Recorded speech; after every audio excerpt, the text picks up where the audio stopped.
Thank you. I'm your host, Adam Rafiq from imentorcloud, and I have another episode.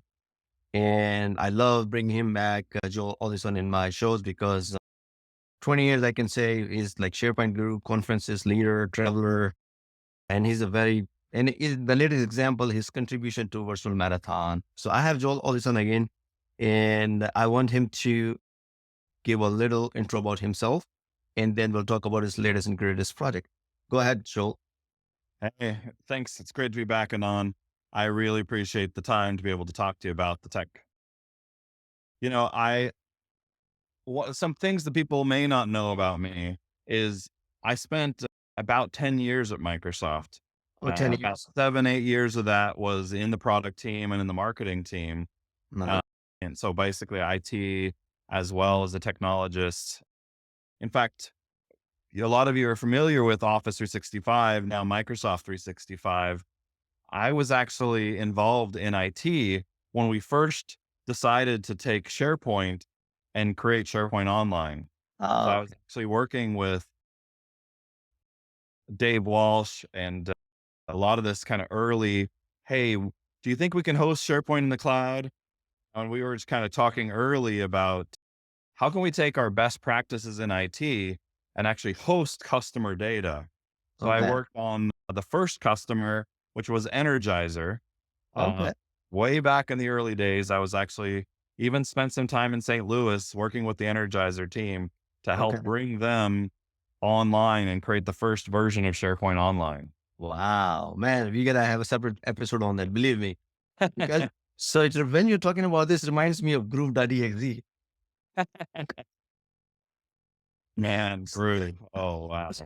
You know, I was working at Microsoft when they acquired Groove, Okay, and I was at the all hands, like the all employee meeting, and I was up near the front.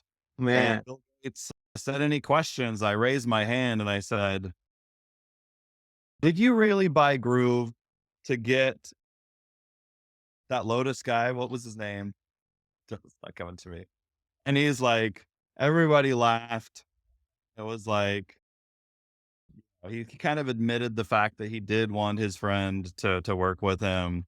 Okay, But behind the scenes, I did know that they were actually using Groove a right. lot. And that's what the tool they were using to communicate in kind of that offline disconnected with all Yes, the sync. right. And Bill Gates was actually a huge fan of Groove. Okay, And here working with the SharePoint team, it made a lot of sense. They kept saying, how come we can't sync our files? Why is our sync so bad? right, And why can't we have a really good replication engine? So right. those early conversations around file sharing, Yep, multi-user access, a yep, lot of that came at right from the top, came right from Bill Gates exactly. for how can we make sure this collaboration experience is really solid. And what's funny is I think that what he was describing is what we use in Teams today. A lot of what he was describing is Microsoft IT, is Microsoft Teams. And I think that does lead us to Project Cortex. Okay. And Project Cortex, really the best way to understand it is artificial intelligence Hmm. and the enterprise coming together. This is really the knowledge network. So let me start with there actually was a precursor, right? We talk about the knowledge network, which was a feature, I think it was back in 2007, 2008, somewhere in there, Okay. where there was this tool that would basically grovel through your inbox and find experts, people you collaborate with. It would help you. There was an expertise finder component to this, but also helped you optimize your conversations and your collaboration with people that you work with. And it would actually help enhance the searching and so on. Well, and then as well, there's things people say, oh, well, what about Delve? Wasn't Delve great for discovery? Well, I think that Delve, unfortunately, because it really wasn't, even though it kind of felt like a separate product, it was really just kind of a separate area around people and profiles. And when it first came out, people were worried about Delve. They were actually saying, oh, it's exposing my data. Exactly. So hey, put that aside. Here we have a brand new approach built kind of from the ground up. It really is Microsoft tech. You could say that it's built on a platform of Azure and Azure Cognitive Services, plus it's built on top of SharePoint and these new Microsoft Search connectors. So it Mm, basically takes advantage of a lot of the work that's being done inside of Azure Cognitive Services. And essentially, all the machine learning, Lewis, the Lewis language understanding, it's machine learning, and a bunch of new kind of human teaching the computer, where we call it Microsoft calls it machine teaching, where okay. essentially you're building AI models right through a GUI. Yeah, Oh, you're building the leveraging the Power Platform, whether it's automation, basically leveraging the different parts of the Power Platform. And let me stop there for a second. I think that when you approach Project Cortex, I see that there's kind of two major components to it. okay. Okay. One half, in fact, I kind of have this visual in my head of it's the brain, right? This is fine. It's cortex, right? It's brain. So one side of the brain is this part of it's the knowledge center. It's Okay. this knowledge center is built right into SharePoint. It's a new component, and it is your organizational Wikipedia. Okay. This place, it has all of your topics. So there's all the topic mining that's happening, Right. building ontologies. It's showing you here are the people, here are the relevant related topics. Mm, Here's what it found through search. So basically builds out these topics, topic cards, and right. so on. And that's the knowledge center. In fact, Okay. you can follow it. There's some gamification related to the Mm, people to be able to say, hey, what are the topics you know? And you're a top scorer in this topic. So there's some right. kind of cool stuff on that side. The other side of this brain, the other side of Project Cortex, is these content centers. And the content centers are about machine teaching. Okay. It can do content extraction, it can do classification. You do your teaching, you do your grouping and extracting and classifying. You can say, hey, when you see these things in security, I want you to lock those things down, Okay. or analyze my contracts and help me know where they're consulting contracts or service agreements, Mm-hmm. uh, and so on. So basically, Right. it can actually look over your content, leverage one of these models to actually do extraction and push that metadata in, which you can then do all your kicking off your Power Automate flows to then process and do automation. So I believe is tagging going to be Yeah, playing a absolutely. major role, right? Yep. Because So we're talking tagging, extracting, like say speech, text to speech, speech to text. oh, You can do all sorts of cool stuff with videos, audio, PDFs, TIFFs. Let's pull and extract content out and then push it in as metadata, essentially tagging it.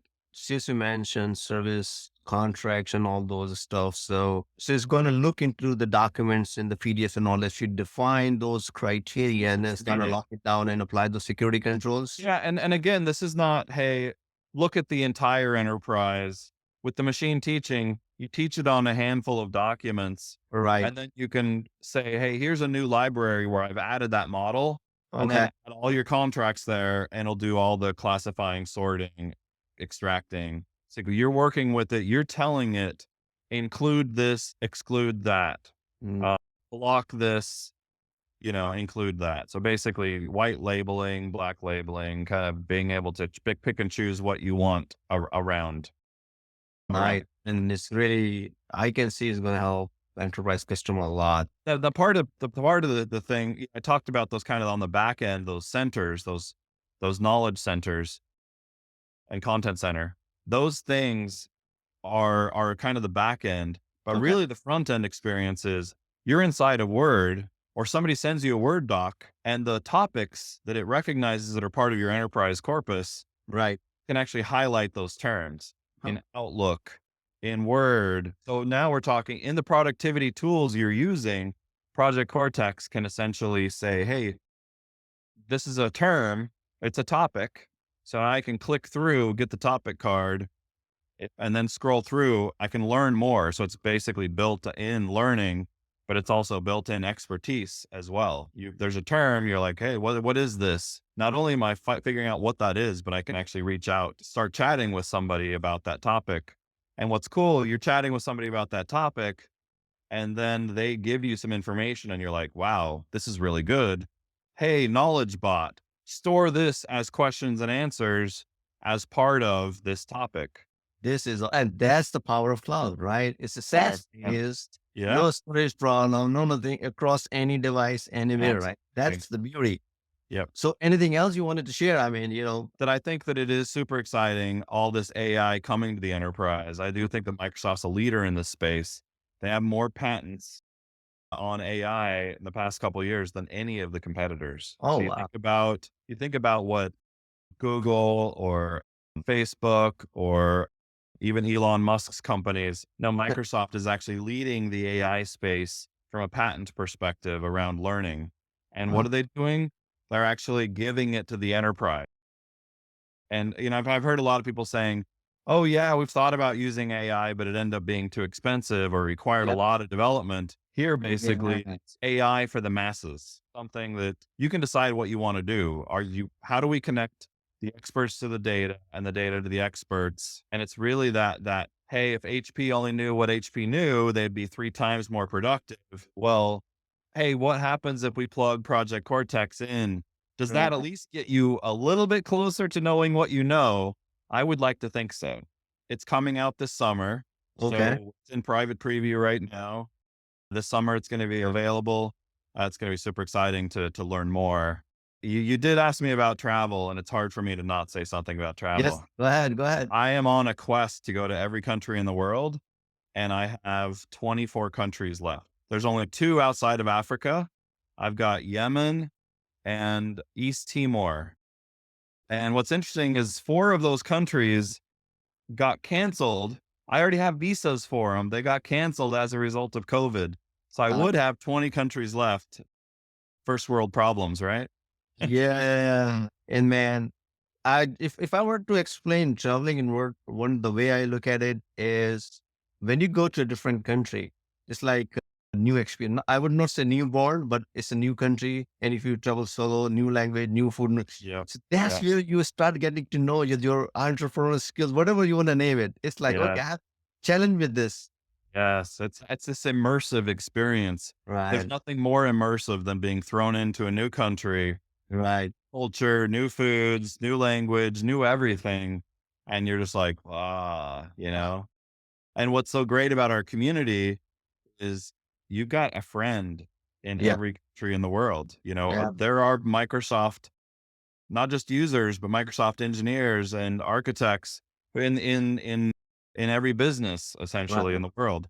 You could go to an island country and guess what? There's somebody who's there responsible for their SharePoint environment, their Yes. Exchange, their whatever, Yeah, man. running this up in the cloud. This is And it's unbelievable. it's Yeah. fantastic to be able to connect minds, like that. Yeah. They can empathize. This community is very, very valuable. We're all so connected. Awesome, man. That's being said, I hope I'll have Joel more and we'll talk about, different topics. I love Anytime, enjoy, anytime, man. enjoy talking to him. And thank you, man. We'll see you again and we'll share all the resources for this part 3 and hope to see you again. Thanks, Joel. Thank you. Thanks a lot. Thanks, Alon.